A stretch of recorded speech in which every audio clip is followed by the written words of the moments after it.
આ જગતમાં કોઈ દયાળુ નથી, કોઈના અવગુણ જોયા વિના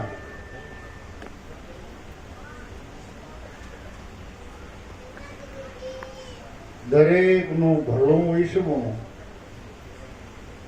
અને દરેક ઉપર કરુણાનો વરસાદ વરસાવવો એવું કામ હોય તો સદગુરુ દેવનું. એટલે દુર્લભમાં દુર્લભ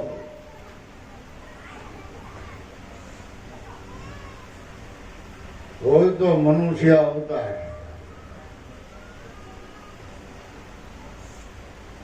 બધુંય મળે, ખાવા પીવાનું મળે, પહેરવા ઓઢવાનું મળે, વાપરવાનું મળે, કોનું મેળવવું હોય તો મળે, માન મોટાઈ મળે, આપણા સ્વાગત પણ ખૂબ થાય એ મળે. પણ મનુષ્ય અવતાર જો મેળવવો હોય પાછો તો પરિબ્રહ્મ પરમાત્માની કૃપા વિના, સદગુરુના ભજન વિના એ અવતાર પાછો મળતો નથી. એટલે દુર્લભમાં દુર્લભ એવો આપણને આ દેહ મળ્યો.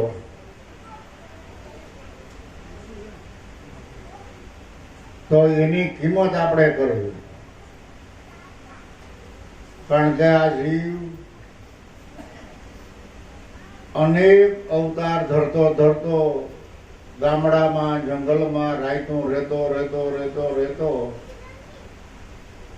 આ મનુષ્ય નામના દેહરૂપી ધર્મશાળા એને મળી અને મુસાફરી તો એને બહુ કરી. પણ મન મુસાફિર ફિરે ભટકતા, એક ઘડી સ્થિર નહીં રહેતા, રાગ દ્વેષ में રમે નિરંતર, બ્રહ્માનંદ સુખ નહીં લેતા. એ રાગ દ્વેષને મટાડવા માટે બાપાએ એક જ લીટીમાં કહ્યું કે જાગ મુસાફિર, ભજન કરી લે. સિદ્ધને તું ગભરાય, સદગુરુના ભજનથી જ ભવ પાર અને સદગુરુના વચનથી જ બેડો પાર. આવો દુર્લભ દેહ મળ્યો છે. એટલે આ જીવ અનંત ને અપાર ધર્મશાળાઓમાં, ગામડાઓમાં, જંગલમાં રાયતું રહેતો સમય વિતાવતો આ વખતે એને મનુષ્ય નામની દેહરૂપી ધર્મશાળા મળી છે. ધર્મશાળા એટલે નિશાળ. ધર્મને ભણવો, ધર્મને સમજવો, ધર્મને ઓળખવો એવું કાર્ય આ અવતારમાં થઈ શકે એવું છે. બીજા કોઈ અવતારમાં એવી જોગવાઈ નથી કે તમે પ્રભુને ભજન કરી શકો અથવા સત્ય અસત્યને પારખી શકો અથવા પ્રભુના ગુણ ગાઈ શકો. એવી સુવિધા બીજા કોઈ દેહમાં નથી. દેહ તો પશુ પક્ષી નહીં છે, પણ એ ખટ દર્શનમાં સબ કોઈ ખેલે, मनमुख माया धारी, कहाँ से आया कहाँ फिर जाएगा, देखो तंत विचारी. इन्हें एक भूख लागे ये खबर से ने एक मार पड़े ये खबर से. बीजे ज्ञानेन्द्रियों के, कर्म इंद्रियों के, अंतकरण में इन्हें काई खबर नहीं. ये मनुष्य नामना प्राणी ने खबर है. तो आ जगत से એ મુસાફર ખાનો અને આ જીવ મુસાફરી કરતો રાયતો રહેતો રખડતો ભટકતો આ વખતે આ દેહ મળ્યો મનુષ્યનો. તો આ મુસાફરી કરતા જગતમાં જ્યાં જ્યાં સંતો મહાપુરુષો બિરાજે છે એ બધા તીર્થના ધામ છે. જો તીર્થના ધામમાં પૂગી જાય તો એની મુસાફરી સફળ બની જાય. નહીંતર કર્મ ક્ષેત્રે કર્તમ પાપમ તીર્થ ક્ષેત્રે મુખ્યંથી તીર્થ ક્ષેત્રે કર્તમ પાપમ વજ્રલેપમ. આ કર્મભૂમિ છે. આમાં આપણે જાણે અજાણે આપણને ખબર ન હોય, આપણો ઈરાદો ન હોય, છતાંય કોઈના જીવ કોસવાઈ જાય અથવા કોઈની કોઈ ભૂલ થઈ જાય એટલે કર્મ ક્ષેત્રે કર્તમ પાપમ. આ કર્મ કરતા કરતા આપણું જીવન ગુજરાન ચલાવતા ચલાવતા ક્યારેક ક્યારેક જો ભૂલ થઈ ગઈ હોય તો તીર્થ ક્ષેત્રે મૂકીએ. તો તીર્થનું ક્ષેત્ર સંતો મહાપુરુષોનું ચરણ છે. જ્યાં જ્યાં જ્યાં જ્યાં સંતો મહાપુરુષો બિરાજે છે, જ્યાં સંતો મહાપુરુષોના ચરણની રજ પડી છે, એ બધા તીર્થના ધામ છે. પણ સાથોસાથ થોડોક ડારો દીધો અને ચેતવણી પણ આપી કે જેમ કર્મ ક્ષેત્રે કર્તમ પાપમ તીર્થ ક્ષેત્રે મુક્યંતી, પણ તીર્થ ક્ષેત્રે કર્તમ પાપમ વજ્રલેપમ. તો સંતો મહાપુરુષોની ભલામણ દરેકને એવી છે કે ગુરુ ચરણે જાવું નહીં, સદગુરુનો ઉપદેશ લેવો નહીં, અને જો લેવો તો હજળબમ રહેવું.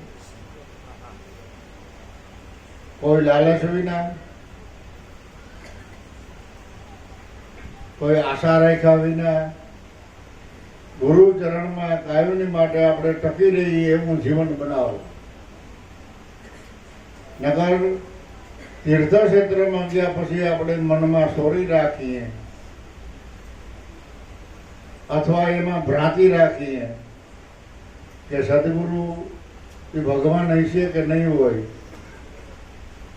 આ સાચું હોય છે કે ખોટું હોય છે, આવી ભ્રાંતિ કે ભ્રમણા થાય તો આપણે જે જોઈએ એવું ફળ ન મળે, જોઈએ એવો લાભ ન મળે. એટલે તીર્થ ક્ષેત્રે કર્તમ પાપમ, ગુરુ ચરણે જાવું નહીં. અને જો જાઓ તો કુદરત માન્ય ભક્તિ કરજો, લોકમાન્ય નહીં. લોકમાન્ય રાજા નહીં, લોકમાન્ય ભક્તિ એ ન શોભે. કુદરત માન્ય ભક્તિ હોવી જોઈએ. કોઈ પણ સંતો મહાપુરુષો પાસે હજારો 2000 વધારે માણસો જતા હોય એટલે એ લોકોની માન્યતા. અને કુદરત માન્ય જે ભક્તો છે એ સાદા અને સરળ છે, ત્યાં ગળદી ન હોય. સાદી ભાષા, સાદું જીવન, સાદી વાત, વિવેક, એ સાદા જીવનમાં પોતાના સ્વરૂપને પારખે એવા લાખનને એક. એવા આ જગતમાં અનંત ને અપાર ગુપત ને પ્રગટ સાદા સંતો મહાપુરુષો હતા, પણ કુદરત માન્ય હતા. એ જગતના કોઈ પણ ઘાટમાં, આકારમાં, રંગમાં, રૂપમાં, લાલચમાં લોભાતા નહીં. અને ગુરુચરણથી સેટા ખહતાય નહીં. દેહે કરીને ભલે હજારો ગાઉનો અંતરો હોય, પણ સ્વરૂપે કરીને એ કાયમ માટે ગુરુના ચરણમાં રહીને બોલે, ગુરુના ચરણમાં રહી અને પોતાનો પુરુષાર્થ કરે, ગુરુના ચરણમાં રહીને હળતો મળતો હોય મનથી, વાણીથી અને કર્મથી. ગુરુ ચરણમાં રહીને જ બધું કાર્ય કરતો હોય, જેને બ્રહ્મનિષ્ઠ કહેવાય અને જેને બ્રહ્મ ધ્યાની કહેવાય. ધ્યાન આંખો વિશીને કરવાનું નથી, ધ્યાન પલોઠી વાળીને બેસીને કરવાનું નથી. ધ્યાનનો અર્થ જ અનુભવ. તમારો જ આત્મા તમને તમારા અનુભવને જગાડે અને તમારો જ આત્મા તમને સાક્ષી આપે, એનું પ્રગટ પ્રમાણ. નકર લોકમાન્ય તો આપણને ઘણા કહી દે કે ભગત બાપા તમે તો મહાન છો, તમે તો જ્ઞાની છો, તમે તો અંતર્યામી છો, દરેકના મનને પારખો છે. એટલે આપણે પોરહાઈ જાય કે આ લોકો કહે છે એવો જ હોય છું. આ લોકો આપણને મહાન કહે છે તો આપણે મહાન જ રહીશું. અંતર્યામી કે તો આપણે અંતર્યામી જઈશું. એ લોકમાન્ય નહીં બનવાનું, કુદરત માન્ય. લોકો તમને વાતોડા કહે તો માની લેવું, સ્વાર્થીલા કહે તો માની લેવું. તમારી અંદરથી આ ટુકડો જવાબ મળે તો તમે તીર્થધામમાં ગયા એ બરોબર છે. નહીંતર તીર્થ ક્ષેત્રે કર્તમ પાપમ વજ્ર લેપમ. આમાં ઘણી જોયું છે. આગળના સમયમાં આપણા બુઢિયા પિત્તળના ઠામમાં કલી દેવરાવતા, સફેદ કલરની કલી, એટલે એમાં છાશ કે દૂધ કે હોય તો બગડે. અને એ કલી નીકળે તૂટે ક્યારે કે ઠામ જાય થઈ ગહાય નહીં. અને આ તો લોઢાનો લેપ લાગી જાય ઘટ ભીતર. તીર્થ ક્ષેત્રે કર્તમ પાપમ વજ્ર લેપમ. એ ઠામ ફાટી જાય, તૂટી જાય, ખાલી થઈ જાય તો એ લેપ જાય નહીં. એટલે તીર્થ ક્ષેત્રમાં જાઓ બાપા, સંતો ચરણે જાઓ, પણ મનમાં સોરી રાખ્યા વિના, કોઈ ભ્રાંતિ રાખ્યા વિના ગુરુચરણે બે હાથ અને ત્રીજું માથું કોપી દો. એને ધને નથી જોતું એટલું બધું. નકર બોલવામાં આવે છે કે તન મન ધન તમે અર્પણ કરો તો તમે એ માલના અધિકારી બનો. તો સંતો કેના ભાઈ બંગલા લઈ ગયા, કેનું હોનું લઈ ગયા, કેના પૈસા લઈ ગયા? તમે એમ કહો કે બાપા મકાન, આ મકાનની અંદર જે કઈ વસ્તુ છે તે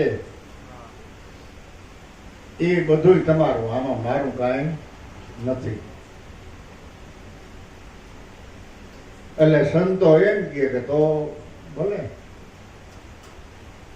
એ મને મકાન અર્પણ કરી દીધું, મકાનની અંદર ધન હોનું જે કાંઈ વસ્તુ છે એ સમર્પણ કરી દીધી, અને તું આખે આખો સમર્પણ થઈ ગયો. એટલે હવે તારે હું કહું એમ કરવાનું, એમાં જરાય હાનાકાની નહીં કરવાની, અને પ્રશ્ન પણ નહીં એમાં કરવાનો. યાદ આ ભાઈ બરાબર છે કે તો આ મકાન હું તને પાછું આપું રેવા, આ મકાન મારું મકાન છે, એમાં તું રે, પણ મનમાંથી કાઢી નાખજે અમારું નથી, કે જે અમારા નાથનો મોજા મકાન છે. આ કેનું છે? મારા ગુરુદેવ. તો એ મંદિરના રૂપમાં, મંદિરમાં જેમ આપણે કેમ સેવા કરતા હોય પૂજારી, એમ એને સાફસૂફ રાખવું, અંજવારી કાઢવી, પોતા મારવા, એમાં ઠામ વાસણ હોય, જે કાંઈ હોય આપણું તો નથી, આપણે તો સમર્પણ કરી દીધું. એમાં કાંઈ પણ વસ્તુ બગડવા ન દેવી એવા પૂજારી બની જાવ, તમને સમર્પણ પાછું તમારું. અને કોઈ દી આ પાંચ તત્વોના ખલકામાં પ્રાણ છે ત્યાં સુધી મારું છે એમ માનવું નહીં, મારું છે એમ હું વિચારવું નહીં. તો સમર્પણ ભાવ આપણો સાચો. તો તન મન ધન તમે અર્પણ કર્યા, એ તમારું પાર્સલ ગુરુચરણમાં પહોંચી ગયો, અને એની પહોંચે પાછી તમને મળી જાય. નકર પાર્સલ ઘણા અતરિયા લૂંટાઈ જાય, પછી માલે આપણો ભૂગે નહીં અને પહોંચે ન મળે. કે મળે? એટલે એવા ભાવથી આ મુસાફરી જો આપણી સફળ થઈ જાય, અને મુસાફરી કરતા કરતા કરતા કરતા કરતા કરતા તીર્થધામની જો યાદી રહી જાય, મહાપુરુષોના ચરણની યાદી રહી જાય, તો આપણો અવતાર લેખે લાગી જાય, આપણો અવતાર દિવ્ય બની જાય. બાપા સત્સંગ કરતા કરતા કેટલાક શ્લોક ને કેટલાક શાસ્ત્રોની વાતો કરી નાખે, આપણને તો કઈ ન આવે. એમાં એક શ્લોક મને યાદ છે કે અંતકાલે મમેવ સમરણ મુક્ત કલેવર. પછી એની શોખવટ કરતા હતા કે અંતકાળે એટલે છેલ્લા શ્વાસાએ, મમેવ એટલે મારું. હે અર્જુન, અંતકાલે મારું સ્મરણ કરતો કરતો કરતો કરતો આ દેહ રૂપી કલેવરને જે છોડે એ મારા સ્વરૂપને જ પામે. એમાં તારે કોઈ પણ પ્રકારનો સંશય કરવાનો નથી. અને એ શ્લોક બોલતા બાબા ઘણી વખત ગતગંગામાં, અને અંતિમ જીવન જ્યારે બાપાએ શ્વાસા છોડ્યા, દેહમાંથી વિદાય લીધી, ત્યારે એ શ્લોક જે બોલતા હતા એ જ પ્રમાણે હાથ પગ હલાવ્યા વિના, કોઈ તકલીફ ભોગવ્યા વિના ગુરુના ચરણમાં વૈરાટ સ્વરૂપમાં હમાઈ ગયા. એટલે કહેવાનું તાત્પર્ય એ છે કે આપણે જે કાંઈ વાતો ઊંચી ઊંચી મોટી મોટી આઘી આઘી વાતો કરીએ, પણ વાતો કરીએ એના પ્રમાણમાં સાથોસાથ સદગુરુ ચરણમાં પ્રાર્થના પણ એવી કરજો કે હે ગુરુદેવ, હે ચૌદ લોકના નાથ, ઈંડ ભીંડ બ્રહ્માંડના માલિક, અમારી અંતિમ લક્ષ્ય બાધી મુઠી રાખી દેજો.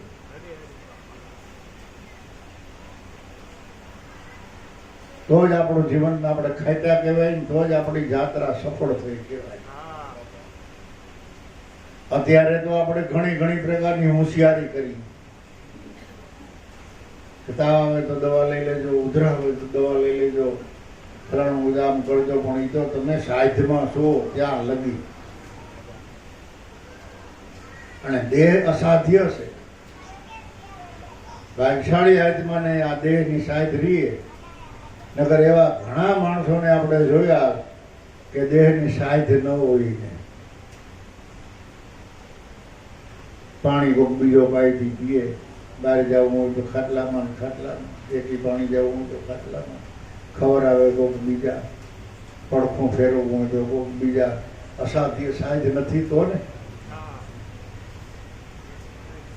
પણ દેહ ભલે કદાચ અસાધ્ય હશે ને સાધ ન રહીએ, પણ સ્વરૂપની સાધ રહીએ અને છેલ્લા શ્વાસા સુધી સ્વરૂપમાં આપણું જીવન હમાય એવી પ્રાર્થના ગુરુ મહારાજ પાસે કરે. નકર દેહ તો દગારો છે, અને દેહ પાંચ તત્વનું કાર્ય છે. એમાં જન્મ મરણ એ દેહના ગુણધર્મો છે. ગમે તેટલો તમારે આ દેહને લાડ લડાવવા હોય એટલે લડાવજો, એની પાછળ ખર્ચા કરવા એટલે કરજો, એમાં ધોઈ ધોઈ કરવી કરજો, રૂપારા થાજો, મહેનત કરજો, પણ મળાને કોઈ દી શણગાર નહીં. આ જ્યાં સુધી સત્ય જીવન ન જીવીએ ત્યાં સુધી આપણું આ જીવન મળું જ કહેવાય દેહ છે. અને સંતો મહાપુરુષોએ એ મળાને હજીવન કર્યા એવા મહિમા ઘણા ઘણા શાસ્ત્રો પુરાણોમાં ધર્મના ગ્રંથોમાં લખ્યા છે. પણ એ ઓયલા મળા નહીં, જીવન જે સત્ય સમજ્યા વિના, ગુરુ ચરણ સેવ્યા વિના જીવન જીવતા હોય ને છતાં એ મળા કહેવાય. એટલે આ દેહને તમે ગમે એટલા લાડ લડાવશો, ગમે એટલું ખોલું રાખી, છતાં એક દિને સમય કદરૂપો થવાનો થવાનો થવાનો. આપણે ગોઠપણને ક્યાં નોતરું દઈ? આપ્યું કોઈ આમંત્રણ? અને કોઈ વાટ જોવે? કે ભાઈ તારે તો વાટ જોઈ જોઈ રાહ જોઈ જોઈ થાકી ગયા, હવે તો હાલ. છે કોઈની ઈચ્છા? તમારી ઈચ્છા હોય તો ભલે, ન હોય તો ભલે, તમને ગમતું હોય તો ભલે, ન ગમતું હોય તો ભલે. નહોતું જોતો ને આવ્યું, નહોતી જોતી તારી વાટ. ઘરમાંથી હળવા થયા અને બુઢાની ખૂણે ઢાળી દીધી ખાડા. ગઢપણ કેણીએ મોકલ્યા.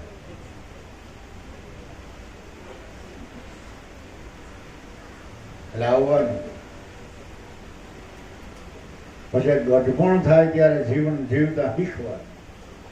ગજગંગામાં જીવન શીખી લ્યો, ભક્તિની જુક્તિ જાણી લ્યો, હળો મળો ભાવથી પ્રેમથી જીવનની જાત્રા સફળ બનાવો.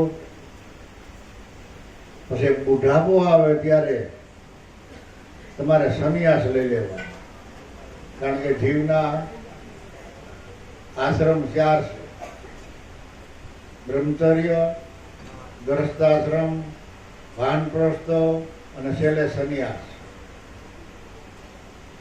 સંન્યાસનો અર્થ એ થાય કે સર્વસ્વ વસ્તુનો ત્યાગ. મારાપણાનો ત્યાગ, મોટાઈનો ત્યાગ. અને સંન્યાસ અવસ્થા તમારી આવે ત્યારે તમારે રોટલા સિવાય બીજું કોઈ હગું તમને યાદ ન આવવું જોઈએ.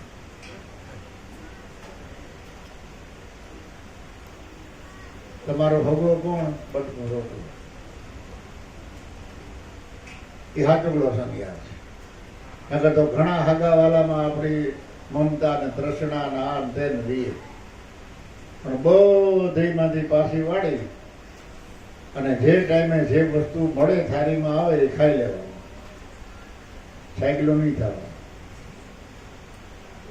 જે મળે એ માથે ચડાવીને ખાઈ લેવાનું અને જીવન વિતાવવાનું. આ સંન્યાસ. એટલે જીવના આ આશ્રમ 4 છે. આશ્રમ કયો, અવસ્થા કયો, જે કયો તે. એમાં ભણેલા ગણેલા હોય તો અમુક અમુક વાતોને ખૂબ લડાવે અને એકના અનેક અર્થો કરીને સમજાવે. આપણે તો એવું બધું કોઈ આવડતું ન હોય. તો આપણી જાત્રા સફળ પૂજ્ય બાપાએ બનાવી દીધી. એટલે કર્મ ક્ષેત્રમાં સત્ય રહેવું અને ધર્મ સત્ય ક્ષેત્રમાં પણ સજાગ રહેવું. કારણ કે હજી આપણા પૂર્વના જે કર્મ છે એ ભોગવાઈ રહ્યા નથી. એ ભોગવાઈ જાય, નવા ન થવા દેવા અને ભજન કરતું જવું. એનું નામ આપણી જાગ્રત અવસ્થા કહેવાય. નહીંતર આપણે નિંદરમાં છે, સપનામાં છે. ખાઈ તો સપનામાં, ધંધો કરી તો સપનામાં, બોલી તો સપનામાં. પણ જાગૃતિમાં રહી અને જો જીવન વિતાવી તો આપણી સફળતા આપણને મળે. એટલે બાપાએ લખ્યું, જાગ મુસાફિર ભજન કરી લે, સિદ્ધને તું ગભરાય. ગુરુના ભજનથી ભવ પાર, ગુરુના વચનથી બેડો પાર. 8-9 માસ તને ગર્ભમાં રાખ્યો, યુક્તિથી અહીંયા તને અવતાર આપ્યો. પણ બહાર આવીને મોયો માયામાં, ભૂલ્યો વચન નાદાર. જો નાદાર કહ્યો, જો સત વચનને ભૂલી જાય તો આ નિદાન કેવું કે ગર્ભ જ્ઞાન આપણને ગુરુ મળી જાય છે. આપણે માતાના ઉદરમાં હતા ત્યારે સદગુરુએ આપણને સત વચન આપેલું છે. એ ગર્ભ જ્ઞાન સતનામ આપેલું છે.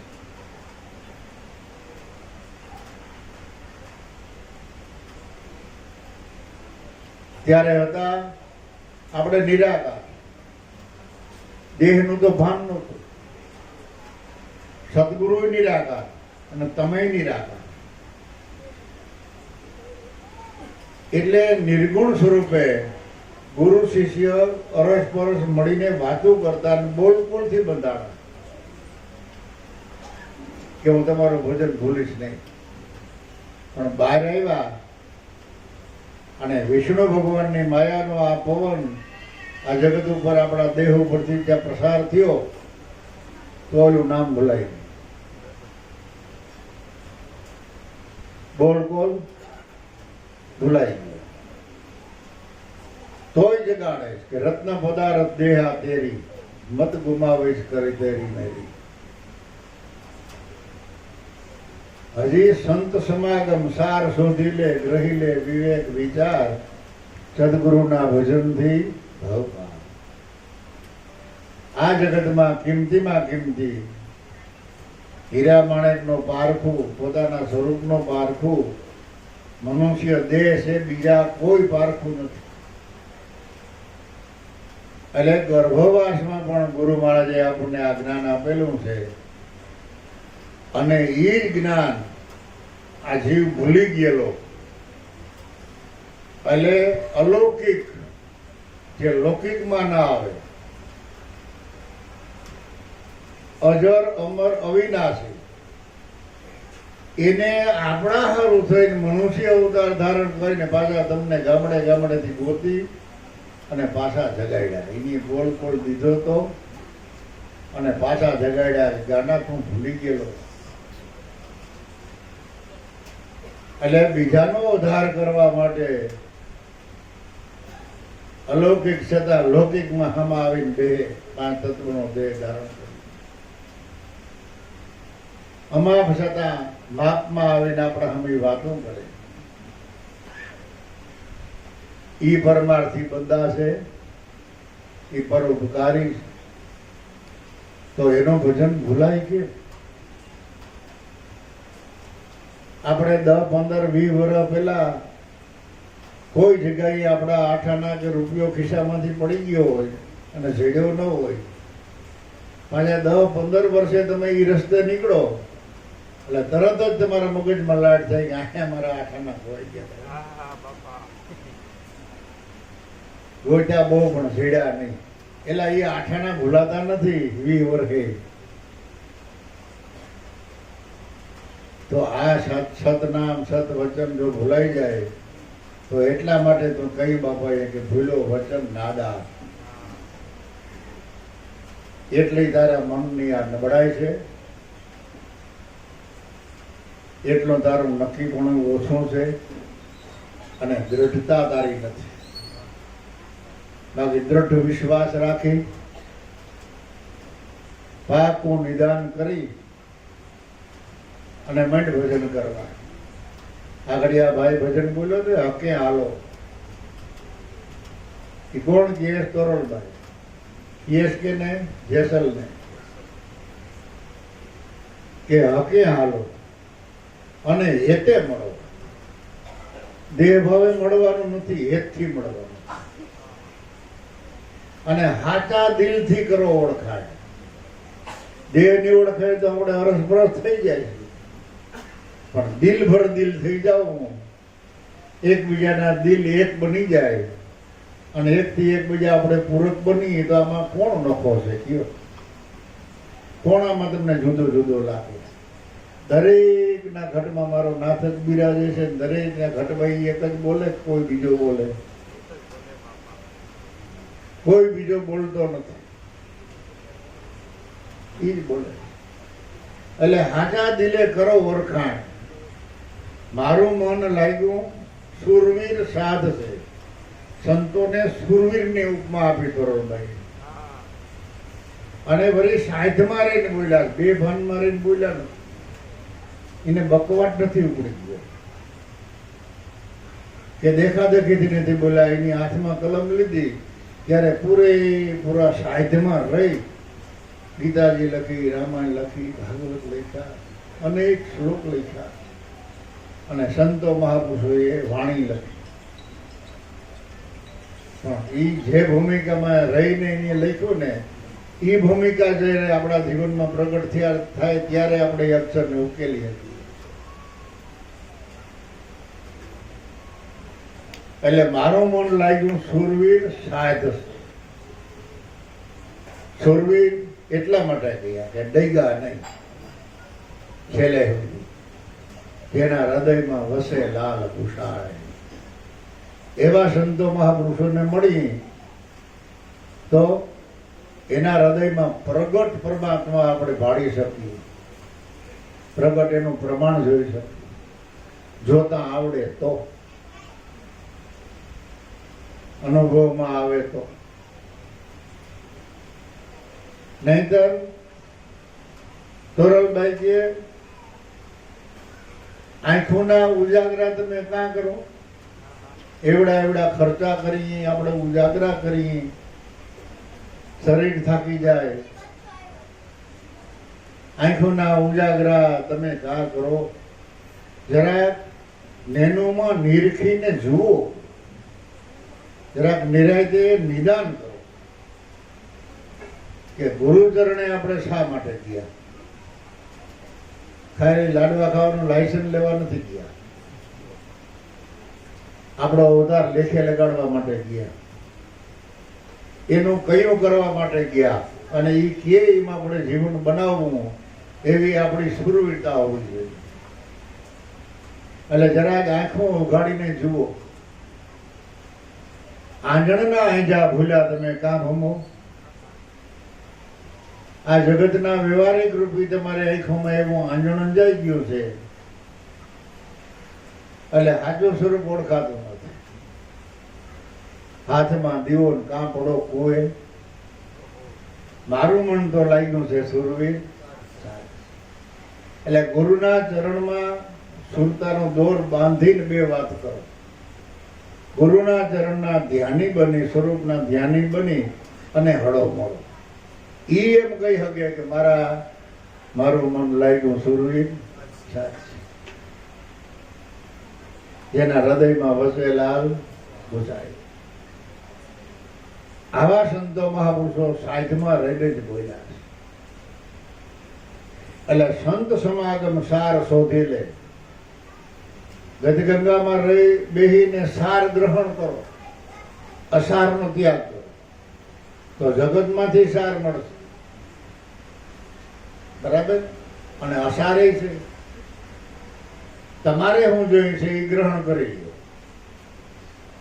આપણે કોઈ વેપારીની દુકાને જઈએ તો દુકાનમાં તો અનેક પ્રકારની વસ્તુ હોય, અને વેપારી ઉદાર હોય તો કે લઈ જાઓ, ભલે તમારી પાસે પૈસા ન હોય તો લઈ જાઓ, ક્યાં પૈસા ના લઈ જાઓ. પણ આપણે ઘોડો જ જોતો હોય છતાંય ઓલો બીજા પડીકા બાંધીએ તો હરમાં હરમીથી લેતા નહીં. તમારી જોઈને એ જ લેજો. નગર શરમા શરમીમાં પણ આપણે ભૂલા પડી જાય. બરાબર ને? એટલે સંત સમાગમ સાર શોધી લે, ગ્રહી લે વિવેક અને વિચાર. તો વિવેકમાં તો ક્યાં કોઈ નબળા પડે છે? ગમે એને ઘરે જાઓ તો આવો આવો આવો, હે તમને પાણી પાય, ચા પાય, તમારું સ્વાગત કરે. આ બધા લૌકિક વિવેક છે. પણ વચનનો વિવેક તો આત્મા અને અનાત્માને શુદ્ધ ભાવથી સમજી અને એક આત્મા સ્વરૂપને નક્કી કરી લે, એ વિવેક છે. એ વચનનો વિવેક છે કે હું દેહ નથી નથી નથી ને નથી.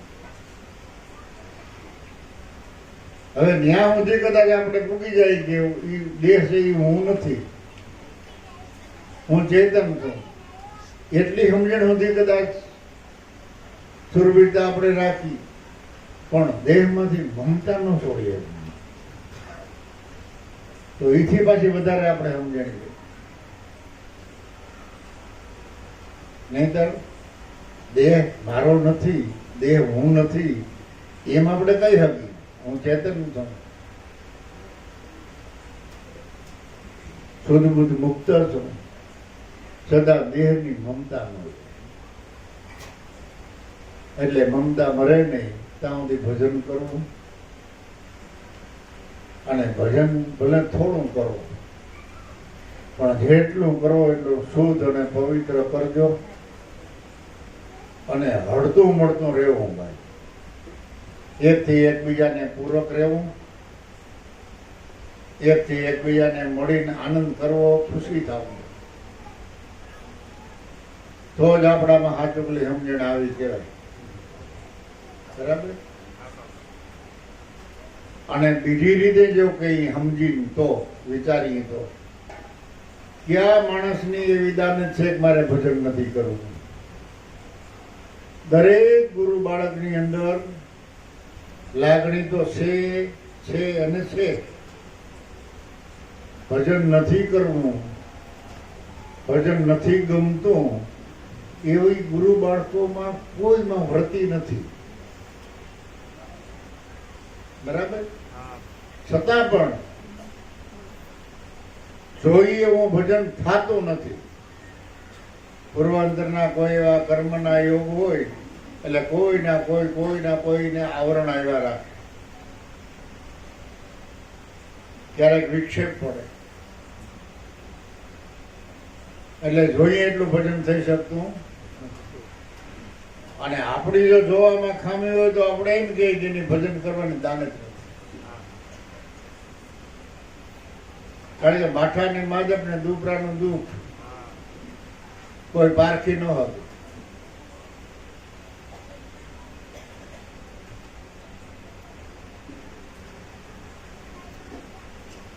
ખેડૂ હાથી હાંકતો હોય, બે બળદિયા જોડ્યા હોય હાથી,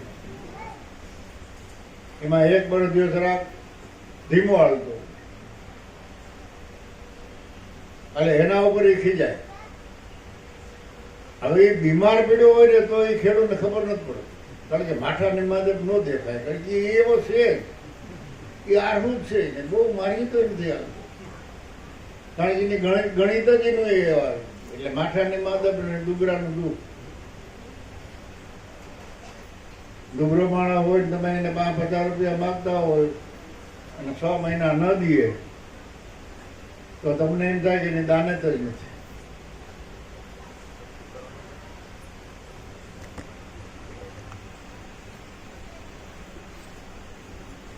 એટલે દરેક વ્યક્તિને ભજન વાલવું છે, ભજન કરવું એવી દાનેજય છે, લાગણીએ છે. પણ આ લૌકિક વ્યવહારમાં કદાચ ઓછા વધતું થતું હોય પણ થાય તો છે. સદા એના અહો ભાગ્ય કહેવાય કે ભજન મળ્યું તો ખરું, એ રસ્તે આવેલા તો ખરા. આપણે કાયમ તો ભેરા ન થતા હોય પણ આપણો મેળાવડો થાય, આવો સમય આવે ત્યારે કોઈના કોઈ બાના રૂપે આપણે ભાઈઓ બહેનો બધા હળી મળી અને પ્રસાદ લઈ ખાઈ અને હળી મળીને ગુરુના ગુણ ગાઈ, એ આપણો આ હૈયારો પુરુષાર્થ છે. જેટલું સાંભળવા વાળાને પુણ્ય મળે, લાભ મળે, એટલો બોલવા વાળાને મળે, એટલો સેવા કરવા વાળાને મળે, એટલો ખર્ચો કરવા વાળાને મળે. કારણ કે હૈયારો પુરુષાર્થ હોય એનું જે કાંઈ ફળ મળે એમાં આપણો બધેનો ભાગ. આમાં કોઈને વધારે ઘટાડે ન, બધાને સરખું. એટલે પુરુષાર્થે કરવું, ભજને કરવું. તો ઘણા મનમાં એમ પણ વિચાર કરતા હોય કે સમરણ કરીને તો થાકી ગયા પણ હજી આમાં કાંઈ ઉકલતું નથી. છતાંય તમે કહો સમરણ કરજો, કેટલું સમરણ કરો.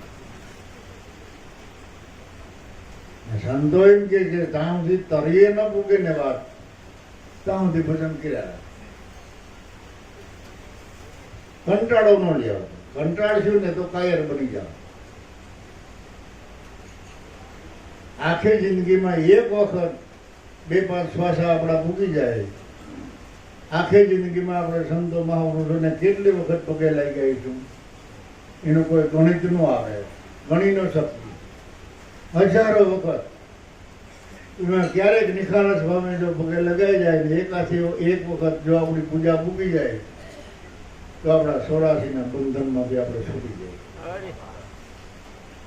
ક્યારેક આપણે દેહ ભાવથી પગે લાગતા હોય, ક્યારેક દેખાવ કરવા, ક્યારેક દેખાદેખીથી કોઈને કોઈ જુદી જુદી રીતે જુદી જુદી વ્રતિથી આપણે મળતા હોય હળતા હોય, પણ એમાં ક્યારેક નિખાલસતા જો આવી જાય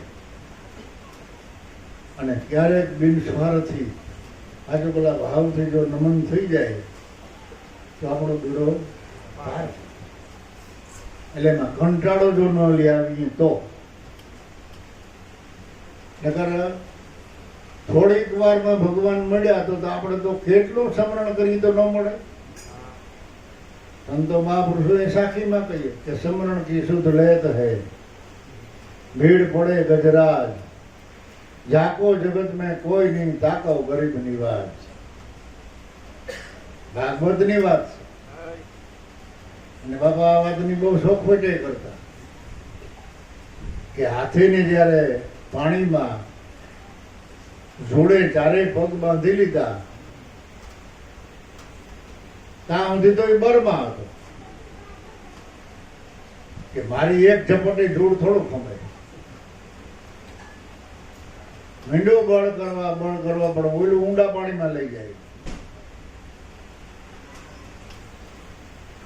તો ખાલી એટલી યાદી જ આવી ને કે હું એટલો મજબૂત છું, આવો બળવાન છું, તો મને ઘડનારો મારાથી બળવાન હોય કે ન હોય. ગજ ઓર જોડ લડત જલ ભીતર, લડત લડત ગજ હાર્યો, જવબર સુંડ રહી જલ ઉપર, તબ હરી નામ પોકાર્યો, કેશે ગજ કો બંધન છોડાયો, यही અસરજ મુને આયો. ખાલી યાદી કરી તા એને છોડાવી દીધો. તો આપણે એટલું ભજન કરીએ તો ન છોડાવે? છોડાવી દે. અને વધુ વિચારીએ તો આપણું ભટકણ તો મટી ગયું, મટી જાય એમ નહીં. બધાય ભટકણમાંથી આપણે બસી ગયા. ઘણી વખત આપણે વાત કરી, જો આપણને કોઈ જગ્યાએ તીર્થયાત્રાએ જવાની ઈચ્છા થાય ગુરુ બાળકોને, ગંગામાં કેમ આપણે જઈએ? જો આજની તારીખ સુધી, અકાળ સુધી આપણને સદગુરુ મળ્યા ન હોત, સત્સંગ મળ્યા ન હોત, આવો લાભ ન મળ્યો હોત, તો આપણે જાત કે ન જાત હરદ્વાર, કન્યાકુમારી હાલીને જાત દ્વારકા. કારણ કે 800 તો નતા કોઈ. એટલે માણસોને ભગવાન વાલા છે. જો જાય છે ને તમે જવા તો જોવો તો ખરા, મંદિરોમાં કેટલી ગળદી છે. ગમે એ તીર્થધામમાં જાઓ તો તમને 2-2 કલાકે વારો નથી આવતો, ટ્રાફિક જામ. ભગવાન વાલા છે દરેક મનુષ્યને, એનું પ્રગટ પ્રમાણ, પણ ગોતવાની રીત નથી મળી ત્યાં સુધી એની પ્રીત મારી જાય. અને કમાઈ વિના એ મળતું નથી. હજારો વર્ષોના પુણ્યને લઈ અને મનુષ્ય અવતાર મળે, હજારો કરોડો વર્ષો. અને એથી ઉપરાંત વધારે જ્યારે પુણ્ય આપણું હોય અને મનુષ્ય અવતાર મળે તો પાછા આપણે આ સંત સભા સતનામ ગુરુની કૃપા મળે. તો એ બધા તીર્થ ધામ કર્મ મહારાજ વાહે. હવે હજળ બંધ થઈને ભજન કરો, મેળ્યું એની કિંમત થાય, અવતારને લેખે લગાવો. બરાબર? સાચું બોલાવો. કોઈને આંગળી સીધે ન કહેવાય કે તું ભજન વસ્તુ કરો. બધે વાલો છે, બધા ભજન કરતા. બરાબર? તો અહો ભાગ્ય આપણા કહેવાય કે જાગતો જમાનો, બુદ્ધિ યોગ, અને આવા સમયમાં આપણને સંત સદગુરુ મળ્યા. બલિહારી તો કહેવાય ત્રમક બાબાની, લાભુ દાદાની, દેવારામ બાબાની, કે જે સમયમાં 8 આના કે રૂપિયો મેળવવો અઘરો હતો. ગમે ત્યાં જવું તો હાલીને જવું. ખાવામાં ખીચડી રોટલા સિવાય મળતું નહીં. પહેરવામાં ખાદીના કપડાં મળતા. વાહન વ્યવહારે કઈ નહોતા. અને એ સમયમાં એ સંતોને સેવ્યા અને એમાં પાછું એક જ ફેરામાં એનું સમાધાન થયું. ઘડીએ ઘડીએ સમાધાન કરવા પડે તો એ સમાધાન ન કહેવાય. સમાધાન એટલે સમાધાન. તો મીરાબાઈનું સમાધાન રોહિદાસના ચરણમાં થઈ ગયું કે ન થઈ ગયું? એમ પ્રાચીન સંતો જુઓ તો એ પ્રાચીન સંતો એ આપણને પુરાવા રૂપે મળે, બરાબર ને? પણ આ તો દર્શની પુરાવા, આપણે જેને જોયા, આંખેથી જોયા, આપણે માથે હાથ મૂકીને આપણને સમજાય. એના જીવનમાં કોઈ પણ તિરાડ ન પડી, એના જીવનમાં બીજી કોઈ વાત ન આવી, એના જીવનમાં કોઈ બીજા વિચારો ન આવ્યા, અને ગુરુના ગુણ સિવાય બીજાના કોઈના ગુણ ગાયા નહીં. કારણ કે ગુણ ગાવા જેવું એ એક જ, બીજા કિના ગુણ ગાવા? ગુરુના ગુણનો નહીં કોઈ પાર. આ ભક્તિ સમજવી ઈ છે ખાંડાની ધાર. નુગરા હું જાણે ગઈતનો વ્યવહાર, એનો તો એડે ગયો અવતાર. આ તોરલભાઈ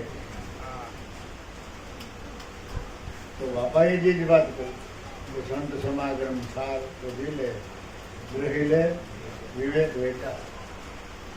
તારા દેહ દેવળમાં આપ બિરાજી, અખંડ ધૂન તારા ગગનમાં ગાજે.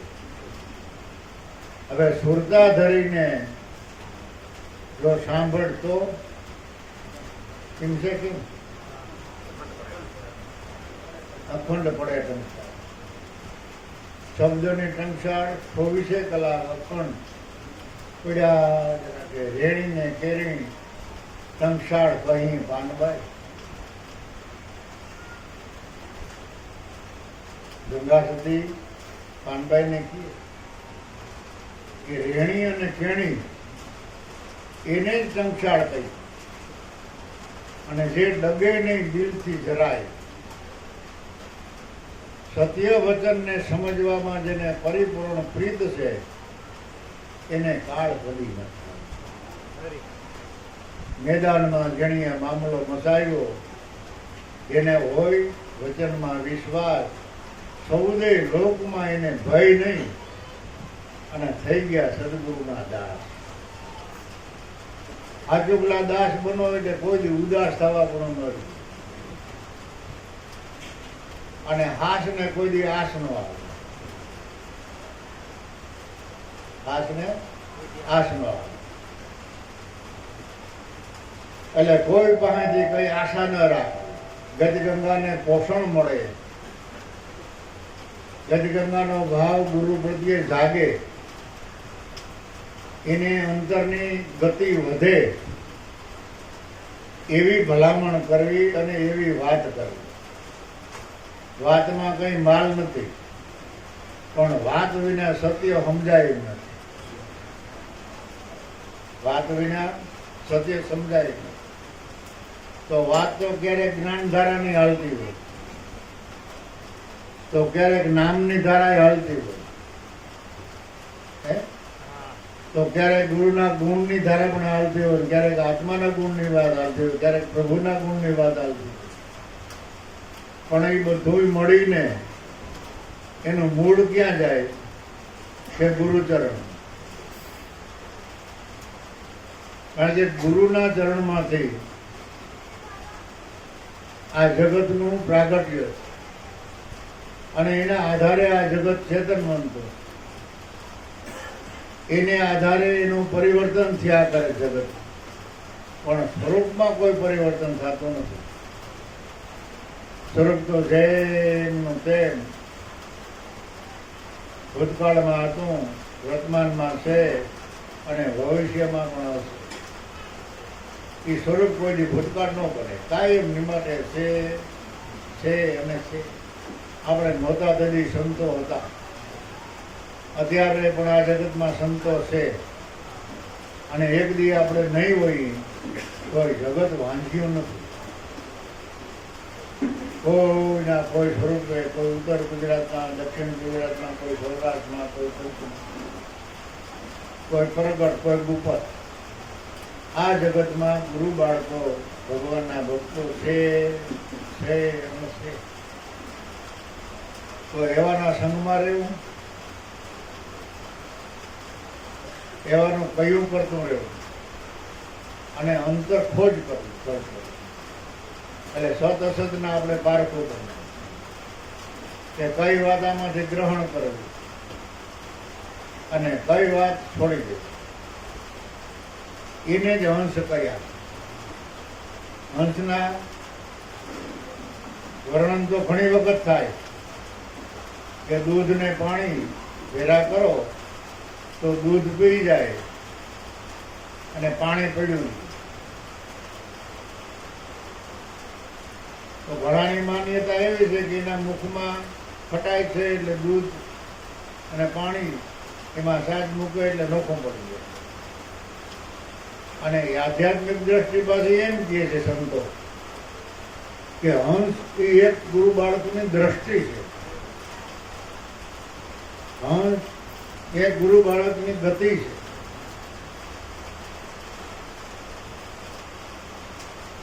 તો ગુરુનું બાળક કોઈ પણ લખાણ હોય, સંતની વાણી હોય અથવા કોઈ ધર્મનો ગ્રંથ હોય, કોઈ ધાર્મિક લખાણ હોય, તો ગુરુ બાળક એમાં નજર કરે, એની દ્રષ્ટિ પડે એટલે તરત જ એમાંથી નિર્ણય લઈ લે કે આમાં એટલું મેળવણ છે અને એટલી વાત વધારે કરેલી છે અને આ એટલું સાચું. એ દૂધ પાણી લોકો મળે. કારણ કે ઘણી વાત મયમાં વધારવાની કરેલી હોય અને ઘણી વાત સાચી. એટલે એને સાચી ખોટી એટલે બેને જુદી પાડી અને જે ગ્રહણ કરવાનું છે એ ગ્રહણ કરી લે.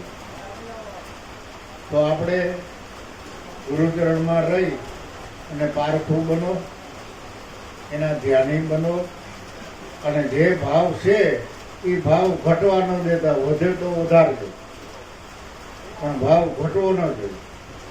ને ભાવ ફરકમાં આપણે હેરાન થઈ જે ભાવે મળ્યા છે એ ભાવે મળતા રહે તો આપણને આનંદ આવે. એટલે હવે હું જાજુ બોલીશ નહીં. બેઠા બેઠા તો થકાઈ જાય. એટલે સદગુરુદેવની બીજા નંબરમાં આજ સવારે મેં થોડીક વાત કરી હતી, વટાણાને થોડુંક કહી દઉં કે સૌના પુરુષાર્થ સવારે સંભાળી લેજો. એમાં ઢીલ ન કરતા. અને કદાચ કોઈને મળવા આવવું હોય તો 9 વાગ્યા પહેલા નહીં આવવાનું. એ બધા એને એકબીજાને ધ્યાન રાખવું. 9 ના 9:30 થાય તો ભલે થાય, તો 9 પહેલા ન આવે. બરાબર? એટલે 9 વાગે ને ત્યાં અમે ઉઠી દાંતણ પાણી કરી લઈ, ચા પાણી પી લઈ, નાહી લઈ, ધોઈ લઈ, ફ્રી થઈ જાય અને પછી તમે આવો તો તમને મજા ને અમને મજા. બરાબર? ખોટી વાત હોય તો પાછી લાવો, નકર સ્વીકારી લેજો અને એનું પાલન કરજો. બરાબર માણસ? ખોટું હોય તો લાવો પાછું. ઘણી વખત હું આવું મને ખ્યાલ છે કે હજી ઉઠ્યો ન હોય તો 8 જણા જ આવી બેસી ગયો. મારે દાખલ કરવો કે ન કરવો, કોગરા કરવા કે ન કરવા, ચા પીવી કે ન પીવી. એટલે હવે એ પ્રતિબંધ રાખવાનો. તમારો ગમે એવો ભાવ હોય ને તો ભાવને હાંસવી રાખજો, બ્રેક રાખજો કે બ્રેક વિનાના વાહન છે બધા. એવી બ્રેક લગાડજો કે આપણે ભાગીએ. બરાબર? એટલે 9 ના 9:30 થાય તો વાંધો ને, પણ વહેલું ન આવું. બોલો સદગુરુદેવની